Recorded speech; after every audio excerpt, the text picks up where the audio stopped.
Bore కొడుతుంది సంకి. నీకు ఏం చేద్దాం వేళ? KFC చికెన్ కావాలి. KFC చికెన్ బయట నుంచా? ఈ కోవిడ్ టైంలో బయట నుంచి తీసుకురాకూడదు. మంచిది కాదు, ఇంట్లో చేద్దాం. నాకొచ్చు, మీరు హెల్ప్ చేస్తారు. Ready one. చూడండి, KFC చెయ్యాలంటే కావాల్సిన ఏమేమి కావాలి చెప్పండి.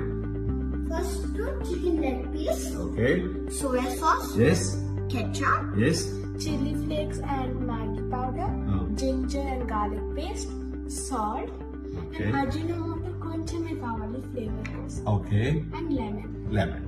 ఓకే, ఫస్ట్ లెగ్ పీసెస్ తీసుకుని మనం ఏం చేద్దాం అంటే వీటిని క్రాస్ గా కట్ చేసుకుందాం. చికెన్ పీసెస్ అని క్రాస్ గా కట్ చేస్తాం కదా. ఇప్పుడు దీన్ని మనం ఇవన్నీ కలిపి మ్యారినేట్ చేయాలి. తప్పండి, ఏవేవి ఎంత 1 tablespoon soy sauce, లవ్లీ. 1.5